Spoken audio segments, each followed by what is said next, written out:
E aí, aguentam mais uma? É, mais ou menos, o tanque já está na reserva, né?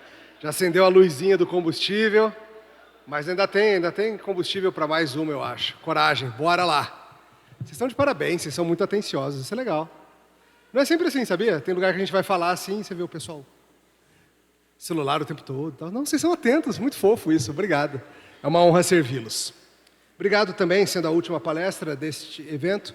Agradeço aí pela atenção, cuidado para comigo, foi muito bom estar com vocês. Vocês são muito fofos. Como eu falei, vamos a Brasília qualquer dia desses adorar. Estando por lá, visite-nos na Presbiteriana Semear, vai ser bom revê-los. Nós vamos para a última de 4 falas, lidando com tópicos diversos a respeito do grande tópico de família. E nessa última eu quero lidar com a questão dos não casados e a sabedoria da palavra de Deus. Peço que você abra a sua Bíblia na primeira de Paulo aos Coríntios, capítulo 7.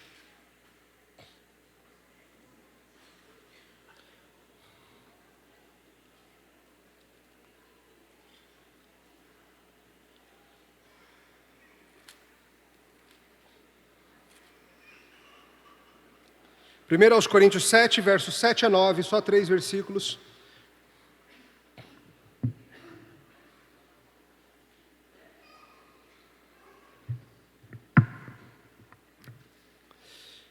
Peço sua atenção para a palavra de Deus, eu vou ler na Almeida Revista Atualizada, talvez você tenha algo diferente aí. Mas mesmo na Almeida Revista Atualizada, se você prestar atenção, você vai ver que eu vou mudar uma palavra na leitura. Mas eu vou fazer suspense, não vou explicar agora não, depois eu explico. Tá? Vamos lá. 7:7. Quero que todos os homens sejam tais como também eu sou. Cada um tem de Deus o seu próprio dom. Um, na verdade, de um modo, outro de outro. E aos solteiros e viúvos, ou aos não casados e viúvos, digo que lhes seria bom se permanecessem no estado em que também eu vivo. Caso, porém, não se dominem, que se casem, porque é melhor casar do que viver abrasado. Até aqui a palavra de Deus. Vamos orar? Senhor, abençoa mais uma vez a pregação da Tua palavra. Pedimos que ela atinja tudo aquilo que o Senhor deseja. Sabemos que Tua palavra é afiada e nós pedimos que o Senhor nos corte conforme desejar. E também que nos sare as feridas. Em nome de Cristo. Amém. Vocês devem estar acompanhando aí pelo mundo afora a confusão das bets, das apostas esportivas. Vocês sabem que é um negócio que está dando um problemão, não sabe? A gente tem visto notícias de várias pessoas perdendo tudo, jogando salário fora, casa, o que tem, apostando nos jogos online, de esportes e coisas assim. E claro, a gente tem visto que isso é um problema em vários níveis. Por exemplo, escândalos ligados a resultados arranjados. Tem sido algo, claro, é algo que já acontece desde sempre, mas agora ficou pior. Isso vem crescendo. Como assim? Você aposta num certo resultado, as bets funcionam assim. Mas não é apenas como a antiga loteria esportiva. Lembra quando você jogava na loteria esportiva? Vocês aí quase se entregou, né? Antes você só botava vencedor ou empate. As bets, elas são muito mais interessantes porque elas são mais dinâmicas. Você pode apostar se fulano vai fazer um gol, ou mais de um. Quantos escanteios vai ter no jogo? Se fulano, quantos cartões amarelos vão ter? Quanto vai estar o placar no intervalo? Se o Flamengo vai ter um pênalti a seu favor? Vai, sempre. Isso é inevitável, sempre tem pênalti para o Flamengo. Isso você pode apostar aí que vai dar certo. Mas é claro, com isso veio toda a corrupção da coisa. Afinal, imagine comigo. Se você aposta, por exemplo, que vai ter um pênalti para o time A, e você bota R$1.000, te pagando R$50 mil, o que as pessoas começaram a fazer? Entra em contato com algum jogador do time e fala, escuta, se você arrumar um pênalti, você ganha 10 mil. E aí começou a ter esse tipo de coisa. O cara vai lá e faz um pênalti maroto, ou toma um cartão amarelo, ou joga uma bola para fora do nada. O apostador recebe uma bolada, divide com o atleta, todo mundo quietinho na corrupção da coisa. Claro, tem muitas investigações acontecendo, não é só no Brasil, na Inglaterra, em vários países do mundo, isso é, obviamente, um grande problema. E isso tem corrompido algo que, para muitos, deveria carregar consigo ainda uma boa dose de pureza, que é o mundo desportivo. Eu sei que não é um lugar perfeito, mas o profissionalismo foi embora, a honestidade se perdeu, muitas pessoas já não sabem se acreditam mais nos resultados, muitos perderam até o gosto de assistir por causa desse tipo de coisa. Porque afinal, quando as pessoas estão dispostas a se vender, todo mundo perde. até quem compra. O sistema fica tão corrompido que você não sabe mais o que fazer. E, curiosamente, é assim também com uma das coisas mais belas que Deus nos deu, o casamento. Há muitos e muitos anos que a nossa cultura, não somente a nossa, mas muitas ao longo dos séculos, vem corrompendo algo que foi criado bom. Feito mutretas e falcatruas e apostas indevidas, temos encontrado formas de deturpar, de bagunçar, de melar o casamento. E o resultado disso é que muitas pessoas sequer querem saber de casamento, muitos cristãos inclusive. Vem tanta coisa ruim acontecendo que falam, eu não quero nada com isso. Há, entretanto, uma forma boa e correta ainda. E o fato de que algo foi deturpado ou bagunçado não deve evitar que a gente queira o jeito certo. E a palavra de Deus fala muito sobre isso. Fala sobre casamento, fala inclusive sobre os não casados. E a gente precisa parar de seguir a tolice da nossa cultura acerca dessas duas coisas. Tanto a tolice da nossa cultura sobre o que é um casamento, quanto a tolice da nossa cultura sobre o que é estar não casado. E felizmente, a palavra de Deus está disponível para nos corrigir nisso tudo. Na nossa primeira fala, nós falamos bastante sobre o que é um casamento. Um pacto de companheirismo e amor entre um homem e uma mulher, em que se deixa pai e mãe e se torna uma só carne. Mas você sabia que a Bíblia também ensina muito sobre quem não está casado? A gente tem uma visão um tanto estranha dessas pessoas. Por exemplo, alguns gostam de falar assim, pelo menos lá em Brasília falam assim, fulano está encalhado. Vocês usam essa expressão também? Encalhado. A ideia é de um navio, né? Um navio que está travado num banco de areia ou num coral, alguma coisa que está enroscada, que não anda. E claro, é uma visão totalmente errada, porque tem muita gente casada que está encalhada e não avança na vida. Não cresce como pessoa, não cresce espiritualmente, não cresce na igreja, não cresce. Ou tem muitas pessoas que nem estão namorando nem nada, mas estão encalhados de um outro jeito, não avançam, são os nem estudam nem trabalham e estão encalhados. Esse é um capítulo muito difícil da Bíblia, o capítulo 7 de 1 aos Coríntios. Mas a gente vai pegar um trechinho dele e a gente vai ver a sabedoria bíblica acerca do que Deus espera de quem não está casado e o que Ele espera de todos os outros acerca disso. E hoje o resumo é o seguinte: os não casados são úteis e importantes no reino de Deus. Esse é o resumo.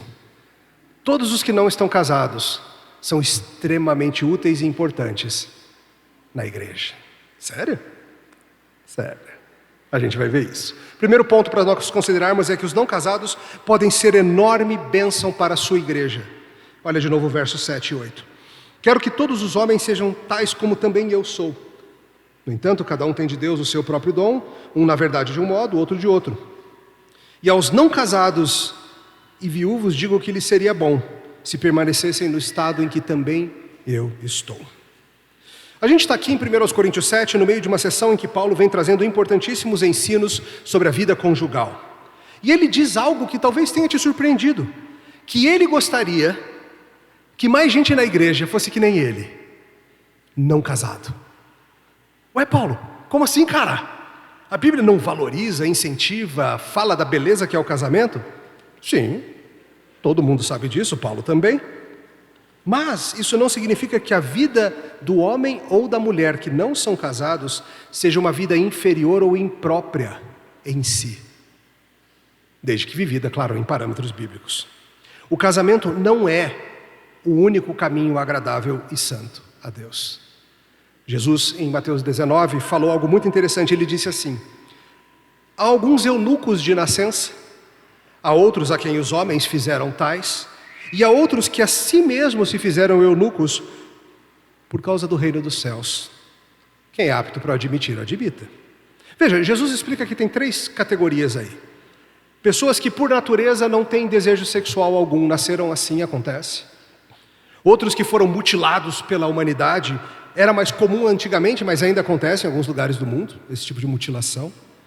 E há um terceiro grupo que é o que Jesus fala, que são aqueles que optam por viver no celibato por causa do reino dos céus. E é legítimo. E Paulo é um desses, provavelmente desse terceiro grupo. Paulo mesmo era não casado. A gente sabe relativamente pouco sobre a biografia do apóstolo Paulo antes da conversão. Há um certo ramo de estudiosos que sugerem que talvez ele fosse viúvo. Como assim? Por quê?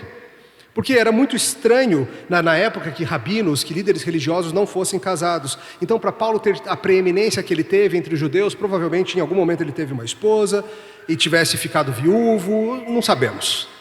Seja como for, neste momento da sua vida, no momento em que ele fazia suas missões, ele era não casado. E Paulo diz: eu adoraria que mais de vocês fossem assim. Peraí, de quem que ele está falando? Ele está falando aqui de dois grandes grupos, os agamóis e os viúvos. Ele não está falando só dos solteiros, por isso que eu mudei a palavra aqui aos solteiros. O original aqui é agamóis, é não casado. Pastor, não casado é solteiro, não é? Tem um outro jeito de ser não casado, não tem? Quem passa por um divórcio. Mais para frente, ao falar sobre divórcio, ele fala se os divorciados são agamóis, é a mesma palavra. É alguém que não está pareado, por assim dizer. Alguém que não tem um par.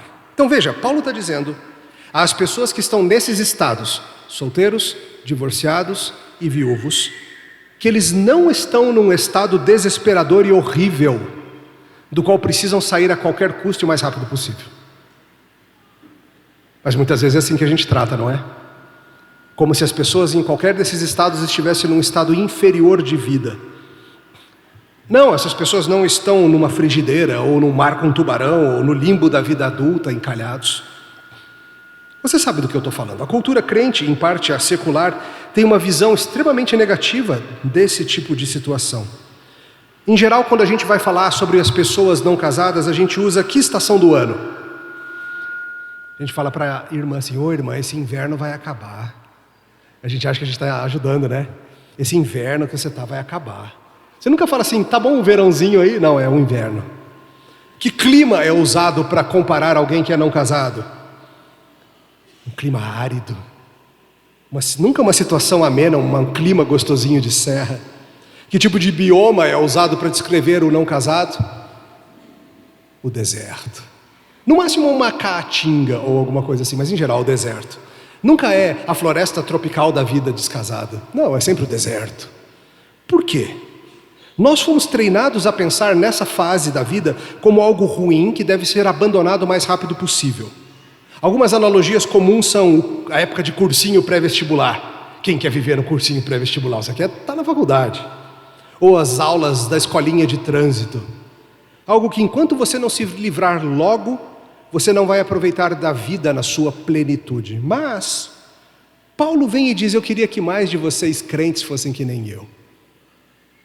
Mas por que, Paulo? Você não gosta das pessoas? É isso? Isso não seria condenar a pessoa a um estado de solidão, incompletude e tristeza? A Bíblia não pensa assim. Porque casamento não é um caminho para ser completo. E nem é a única forma de evitar a solidão. Inclusive, a Bíblia nos indica que os não casados têm diversas maneiras pelas quais eles podem servir a Deus que os casados não têm. E além disso, muitas das questões ligadas à solidão são supridas pela família da fé. Veja, mais para frente Paulo volta a esse assunto. Dá uma olhadinha no mesmo capítulo, no verso 32 e 33. O que realmente eu quero é que estejais livres de preocupações. Quem não é casado cuida das coisas do Senhor, de como agradar ao Senhor. Mas o que se casou cuida das coisas do mundo, de como agradar a esposa. É bem simples, na verdade. Casamento ocupa a vida da gente? Sim, né? Claro que sim. Ser casado traz ocupações,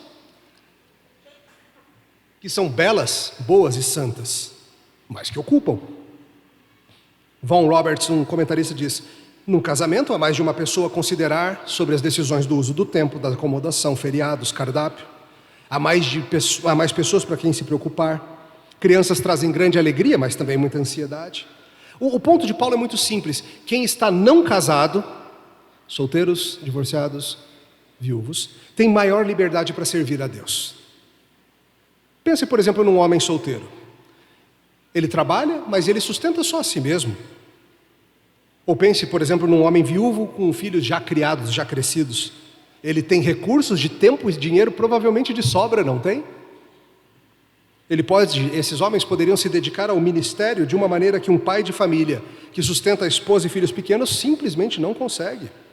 Tanto no serviço da igreja local, como em outras formas de ministério. Com as mulheres a mesma coisa.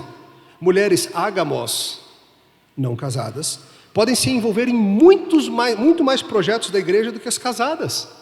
Muito mais. Podem compor uma força de trabalho na igreja e em ministérios que apoiam a igreja. As casadas já têm naturalmente uma carga enorme de trabalho que se chama marido. Marido dá trabalho. Filhos. Ou seja, a sua vida já vem pré-carregada com muito trabalho. E vocês sabem que não sobra muito tempo para fazer mais nada, não é, irmãs? Veja, esse é um serviço bom e adequado diante de Deus, tá? Não estou dizendo que não. Mas não sobra. Estranhamente, entretanto, na prática, o que nós, igrejas evangélicas em geral, fazemos? Nós isolamos os não casados como se eles fossem um problema, como se fosse gente que, por não ter um par, não está apta a servir. E colocamos, por exemplo, apenas as mulheres casadas para liderar grupos de estudo bíblico, ou para compor posições de liderança em serviços da igreja. Nem consideramos homens solteiros para liderança, para ensino, muitas vezes, porque a gente não está entendendo o que Paulo está dizendo, que são justamente quem tem mais liberdade para servir, porque já não vem com essa carga natural de um casamento, de cuidar de esposa, marido, filhos. E ao mesmo tempo nós sobrecarregamos os casados e as casadas, que acabam, por isso, muitas vezes, infelizmente, negligenciando os seus próprios lares. Olha o que a gente faz. A gente dá mais carga para quem já está carregando carga, em vez de dar carga para quem está com a mão livre. Não é meio tolice da nossa parte isso? Sendo que Paulo está nos ensinando que esse é o grupo que talvez devesse estar ocupando o grosso das fileiras no serviço do reino de Deus. Quando um homem e uma mulher se casam, eles passam a ter um enorme ministério a cumprir no seu lar, um ministério belíssimo. Mas tira tempo e energia de outras coisas. Se não tira, está fazendo errado, tá? Um homem ou uma mulher que se casam e com isso não diminuem em nadinha o envolvimento nos eventos, escalas e serviços da igreja local, muito provavelmente alguém está sendo negligenciado. Percebe? Os não casados deveriam compor o grosso da força de trabalho de uma igreja, enquanto estão nesse status. Se mudar de status, mudou. Se não mudar, não mudou. Pense, por exemplo, no contexto da obra missionária. A gente gosta de mandar missionários para lugares perseguidos, não gostamos? Claro, a gente quer que o evangelho chegue às nações, o mundo árabe, o mundo muçulmano, mais amplamente falando, não só os árabes. Países hinduístas onde há perseguição. O que faz mais sentido? Mandar Paulo ou mandar um casal com filhos pequenos para um lugar desse? Inclusive Paulo, quando ele ia nas suas viagens missionárias, levava o quê? Pessoas como ele. Marcos, Timóteo, etc, etc.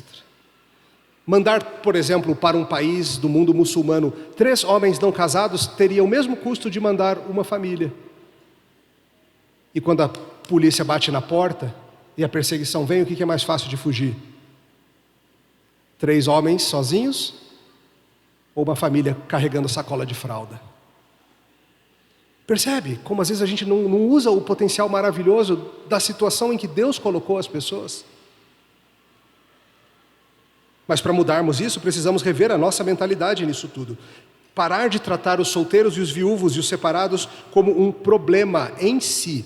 Podem trazer problemas se não estiverem vivendo vidas santas.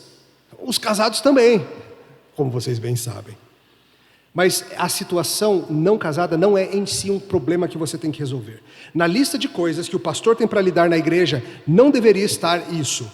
Tem 7 pessoas aqui na minha igreja que eu preciso arrumar par para elas até o final do ano, senão não ficarei feliz.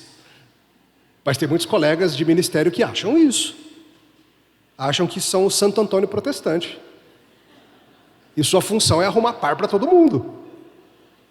De novo, os agamós não são um problema, nem que o pastor e nem que a comunidade precisam resolver a qualquer custo. São pessoas amadas e valiosas que estão nessa situação, nessa temporada, que pode ser aproveitada para a glória de Deus de muitas formas, maravilhosas. Mas na prática a gente costuma pensar no não casado como um problema a ser resolvido. Inclusive muitos de vocês não casados talvez pensem assim. Vocês olham para a situação de vocês e pensam, eu sou um problema, eu sou um estorvo, eu sou um incômodo. Querido, o que define o seu valor diante do Senhor não é se você é casado ou solteiro. É você ser imagem de Deus e, em particular, estar sendo refeito à imagem de Jesus Cristo. Está aí o seu valor. Mas talvez você pense que você está assim, que você é algo que atrapalha, um peixe fora d'água, um incômodo à estrutura tão arrumada de parzinhos da igreja, o segurador de vela, a terceira roda, seja o que for. Um dos filhos do rei Charles, o Harry, se tornou isso, né? Ele até escreveu um livro com esse título, Sobressalente. Por quê? Se colocando, um negócio cheio de autopiedade, né? Assim, eu sou o filho sobressalente, a minha única função é estar aqui caso o meu irmão mais velho morra. E talvez você pense de si mesmo assim, eu sou a peça sobressalente na igreja. Estou sobrando. Eu sou o pneu step do carro. Fico lá sem uso nenhum. Quem sabe um dia seria utilizado no caso de uma emergência, mas antes disso não. Às vezes a gente compra kit de Lego, sabe? Lego, montar e tal. E é sempre interessante quando você monta e sobram algumas pecinhas, né? Você fica assim, ué, que isso? Aí depois você pode descobrir que nos kits de Lego, muitas vezes eles mandam intencionalmente umas pecinhas a mais, para caso você perca. E talvez seja isso que você acha que é. Você é uma pecinha que sobrou na dança das cadeiras, na arrumação de parzinhos, e você é menos gente por isso. Não, você não é isso. Você é completo e valioso no Senhor Jesus Cristo e você é extremamente útil no corpo de Cristo. Não, você não é alguém que vai se tornar útil só no dia que arrumarmos um par para você ou que você o fizer. A igreja de Cristo precisa parar de ver os não casados como um problema a ser tratado e precisa parar de impedi-los de servir enquanto estiverem nessa situação. Isso não é bíblico. Paulo insiste, eu queria que mais de vocês fossem assim, para poder servir ainda melhor o reino dessa forma. A gente não ajuda, a gente chega para as moças e fala assim, por que você não casa? Você é tão bonita. Ao fazer isso, o que você está fazendo? Você está distorcendo. Você está pegando algo que é bom e legítimo, que é o casamento, e está sugerindo para essa pessoa que isso é essencial, e sem isso ela não é gente. E essa postura, irmãos, tem empurrado muita gente para maus casamentos. Casamentos precipitados e casamentos com descrentes. A gente insiste, tem que arrumar alguém, está escolhendo muito, para com isso, para que tanta exigência? Aí ela arruma alguém que odeia Jesus Cristo, só para calar nossa boca. E eu quero que você entenda também que uma pessoa não se torna magicamente sábia só pelo fato de que arrumou um par. Tem inúmeros homens casados que são tolos. Tem muitas mulheres casadas que são venenosas e um problemão na igreja. Eu tenho muito mais problema pastoral de gabinete e aconselhamento com gente casada do que com gente não casada. Muito mais. Muito mais. E veja outra coisa. Pense na história do mundo comigo. Não são muitas as situações em que há um enorme desequilíbrio entre homens e mulheres disponíveis? Consegue pensar em alguma situação assim? Contexto de guerra, por exemplo. Disse que no pós-guerra, após a Primeira Guerra Mundial na Inglaterra, havia um excesso de 2 milhões de mulheres solteiras em relação aos homens disponíveis. E aí? Se você diz que a vida só começa e a pessoa só tem valor quando ela se casar, o que você faz com esses 2 milhões a mais? Poligamia? Não é a solução, né? Claro que não. Ou pense no campo missionário. Pense num campo missionário onde nós estamos levando o evangelho, começa a haver muitas conversões, mas essas conversões são entre as mulheres, principalmente. E aí, a gente vai forçá-las a se casar com um ímpio, descrente, muçulmano, pagão, hinduísta, alguma coisa, só porque ela precisa ter um par? E se simplesmente não tem homens cristãos para ela se casar? Ou pense em situações de fronteira, era mais comum antigamente, mas pense, por exemplo, no Velho Oeste dos Estados Unidos, aquelas cidades que tinha praticamente só homem.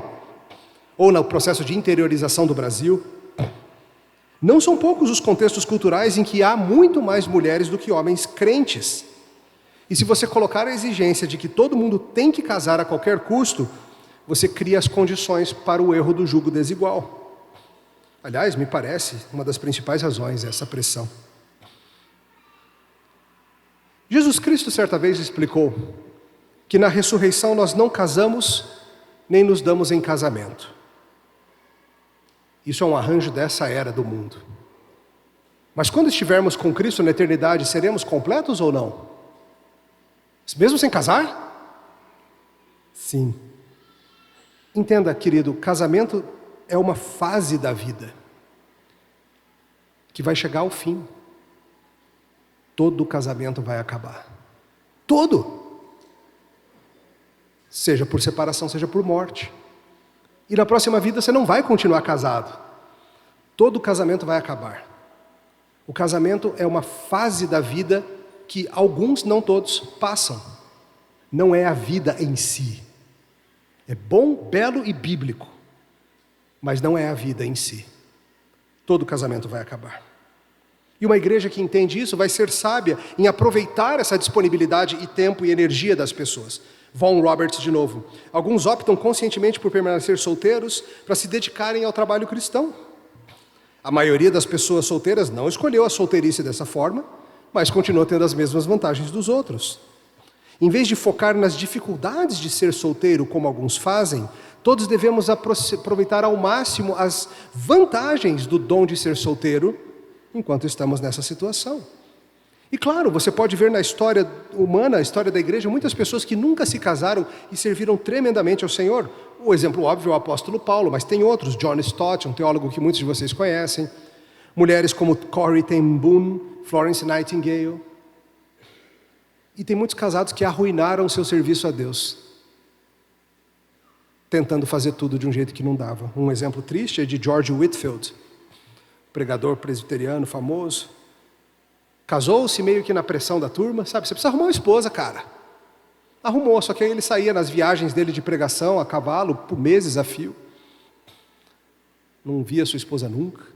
Um casamento totalmente fracassado. E aí?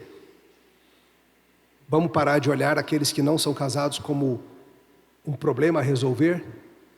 Ao contrário, ver que o Senhor pode estar dando justamente para essas pessoas possibilidades ministeriais interessantíssimas. Eles estão com as mãos mais livres do que a gente. Vamos encher essa mão deles de trabalho, em vez de ficar falando que não valem nada enquanto não arrumarem alguém. Essa é a primeira verdade a considerarmos. Ah, pastor, mas isso aí traz riscos. Sim, eu sei, esse é o próximo ponto. Mas esses riscos não são exclusivos dos não casados. Vamos falar sobre isso. Há um risco envolvido em permanecer não casado. Qual é? Verso 9. Caso, porém, não se dominem, que se casem, porque é melhor casar do que viver em chamas. Veja, Paulo sabe bem que Deus nos fez com desejos sexuais. Isso é normal. Mas assim como outros desejos do corpo, sono, alimento, fome, esses podem ser atendidos de uma forma legítima ou ilegítima. E Paulo diz, se você não tem capacidade de manter esse desejo sob controle, então é melhor você arrumar alguém mesmo, porque senão você vai arrumar encrenca. A escolha pelo casamento pode ser ótima. Paulo fala, por exemplo, em 1 Timóteo 5,14, que seria bom que viúvas jovens buscassem um novo casamento, sim, seria bom, mas não é uma ordem, é uma possibilidade. Paulo reconhece que nem todo mundo recebeu de Deus a dádiva de conseguir viver sem sexo. Ele reconhece que talvez alguns tenham o ideal de se fazerem eunucos pelo reino, mas não tenham a capacidade mesmo. E aí está implícita a ideia de que alguns têm. E a verdade é que nas circunstâncias da vida são muitas, e os ágamos têm de manter isso sob controle. Sim, para alguns, infelizmente, é viver o tempo todo em chamas. Mas veja, com isso Paulo não está dando para ninguém liberdade para pecar, liberdade para servir. Para muitos pode ser bem possível, sim, manter sob controle. As pessoas podem estar ágamos por muitas razões. Por exemplo, uma situação de guerra, ou uma situação de pandemia, ou uma situação de necessidades físicas e mentais especiais, ou porque precisa cuidar de uma mãe no estado vegetativo, sei lá. Lembre-se, Jesus disse, há alguns que se fazem eunucos por causa do reino. Por causa do reino, não para viver uma vida mais solta ou promíscua, não, aí não, tá? Ou para ter mais dinheiro, para passear, ou viver sem obrigações, não. Se não vai seguir o caminho do matrimônio, que seja uma situação em que você aproveita para com esse tempo extra você servir ao Senhor, em pureza. É claro, nisso a nossa sociedade, o nosso tempo dificulta demais, porque vive ensinando para a gente que a verdadeira vida feliz é uma vida fazendo o que você quer sem laço algum. Mas a nossa reação enquanto igreja não pode ser a oposta de dizer que só é feliz quem é casado. Ou só é feliz enquanto está casado. Tem muitos solteiros e viúvos, muitos separados, que foram abandonados, que são felizes. E que não precisam que a gente arrume um par para eles. Veja, esses de quem Jesus ou Paulo falam, não são gente necessariamente sem desejo sexual, mas gente que decidiu que vai se manter sem se casar. Ou pelo menos por um tempo. Por exemplo, se alguém fica viúvo, em geral acontece, não é? Muito raramente o casal morre os dois ao mesmo tempo, a não ser uma situação de um acidente ou algo assim. Geralmente um dos dois vai passar um tempo de viuvez. Pode ser 1 ano, pode ser 20 anos, pode ser 40 anos.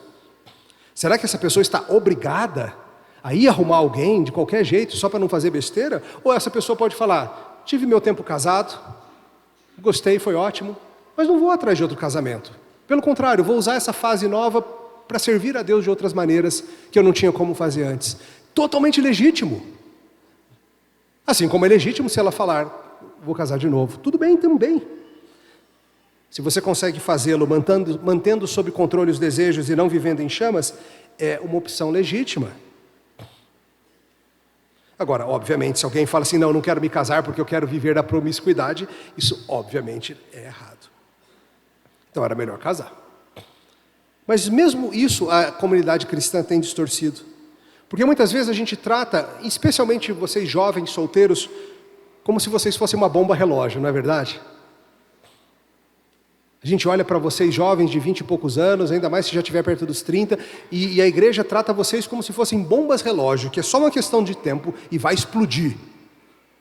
Gente que não se contém, e há enorme injustiça nisso.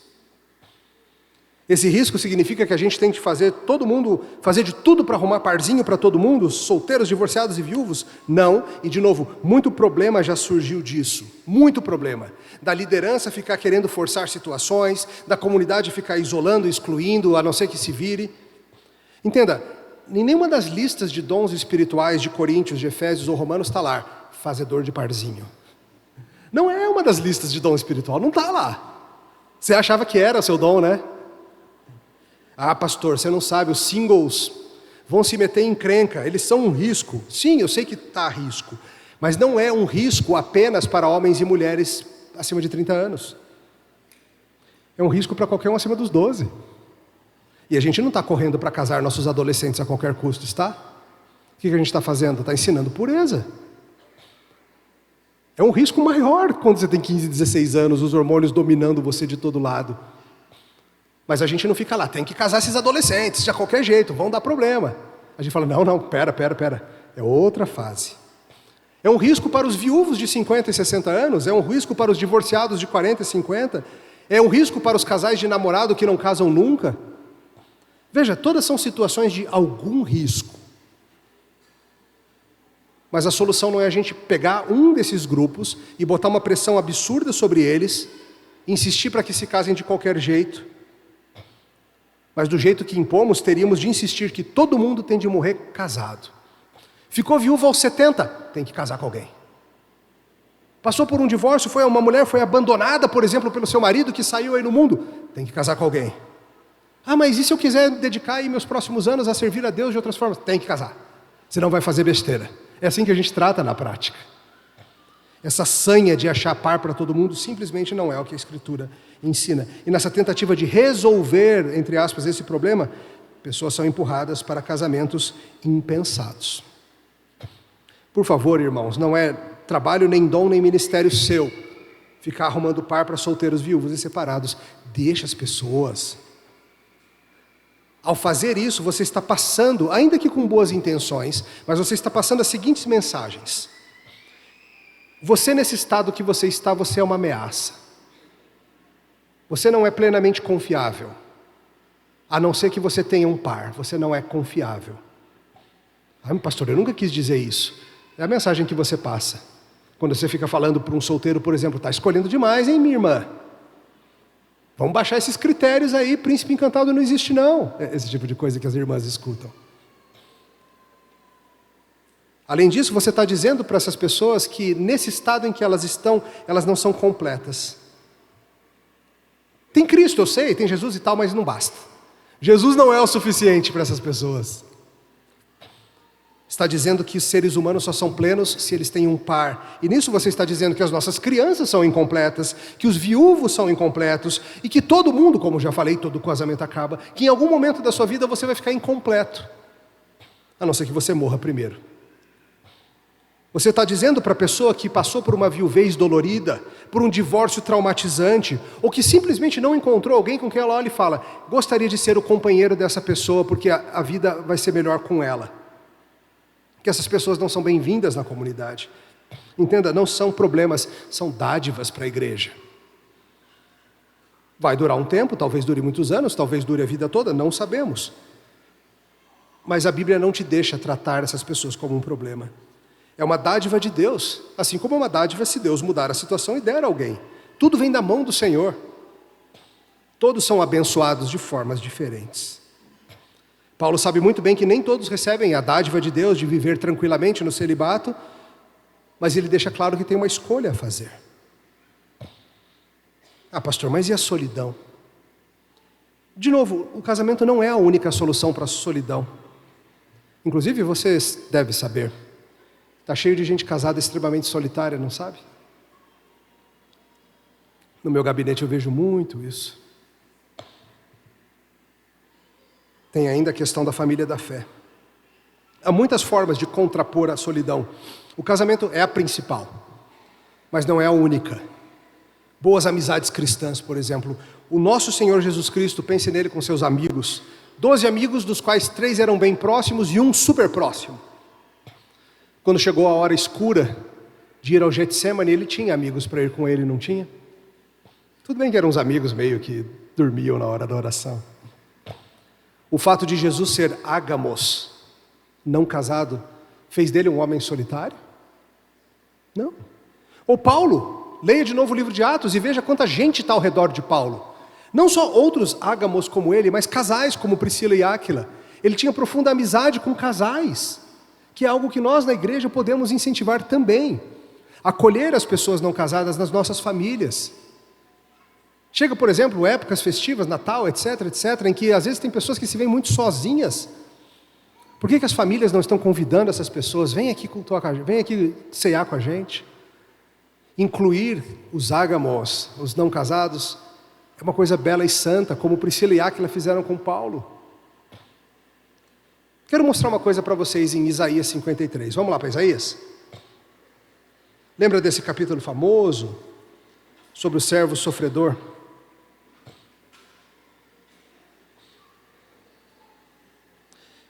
Isaías 53 descreve o sofrimento do Messias, e em particular eu vou ler só o verso 10.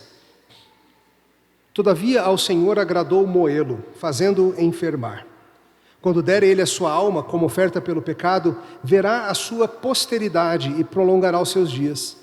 A vontade do Senhor prosperará nas suas mãos. Ele verá o fruto do penoso trabalho de sua alma e ficará satisfeito. O que Isaías está dizendo aqui é o seguinte: ia chegar um dia em que o Messias ia sofrer muito. Ele ia ser moído. Mas ele ia falar, vale a pena. Porque ele ia olhar para o futuro e pensar na posteridade que ele ia gerar. O fruto do seu penoso trabalho, ele ia falar assim, vale a pena. No verso 10, na minha tradução, tem uma palavrinha aí, posteridade. Literalmente a palavra original é semente. Seus descendentes. Peraí, Isaías está dizendo que Jesus ia ficar feliz por causa dos seus descendentes? Jesus teve descendentes? Espirituais. Esse é o ponto. Não descendentes físicos. A sua descendência é espiritual. E é assim também algo belo que pode acontecer com você. Vem um pouquinho para frente aí, no começo do capítulo 54. Canta alegremente, ó estéril, que não deste à luz. Exulta com alegre canto e exclama, tu que não tiveste dores de parto, porque mais são os filhos da mulher solitária do que os filhos da casada, diz o Senhor. Como assim? Uma mulher que nunca passou pelas dores de parto, pela gravidez, pode ainda assim ter tantos filhos espirituais, que esses filhos alegram o seu coração. Pula para o 56. Porque assim diz o Senhor aos eunucos que guardam os meus sábados, escolhem aquilo que me agrada e abraçam a minha aliança. Darei na minha casa e dentro dos meus muros um memorial e um nome melhor do que filhos e filhas, um nome eterno darei a cada um deles que nunca se apagará. Olha que coisa linda. Ele fala da mulher que nunca teve filhos biológicos, ele fala do eunuco que nunca se casou. E o que ele fala desses dois? Que eles terão a alegria de filhos espirituais, e que isso, diz para o eunuco, é melhor do que filhos da carne.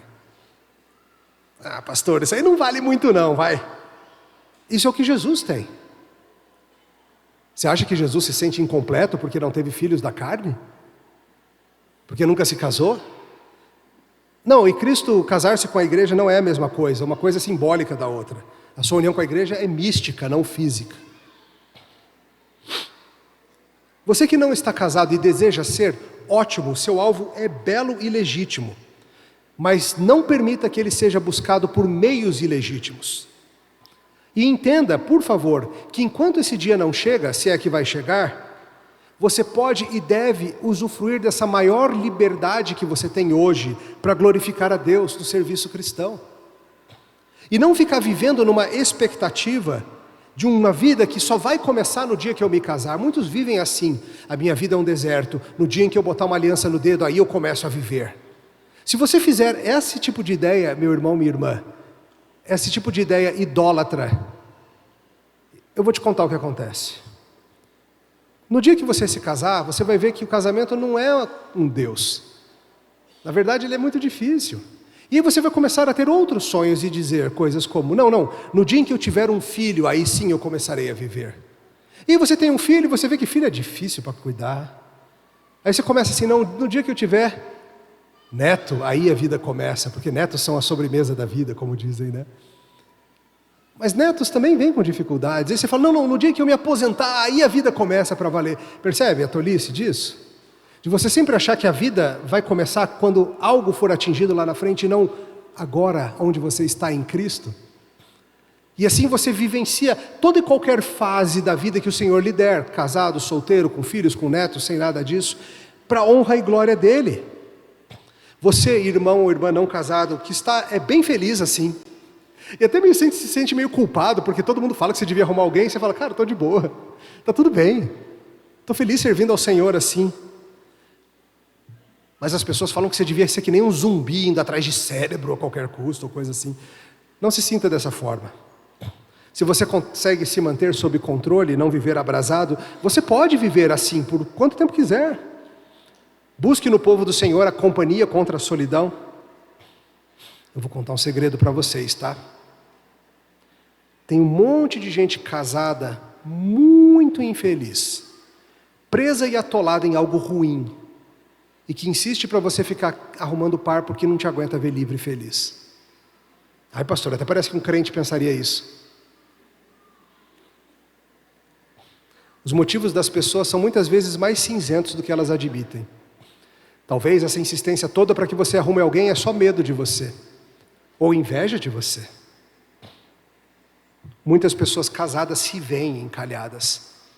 E em vez de melhorar o próprio casamento, em vez de arrumarem caminhos de retomar o amor, o companheirismo, a alegria de uma vida a dois, preferem espalhar a sua infelicidade.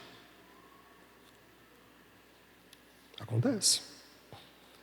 Você que é casado, pare de olhar para os irmãos que não são como se eles fossem menos crente. Um crente incompleto, um crente defeituoso, não é a visão bíblica.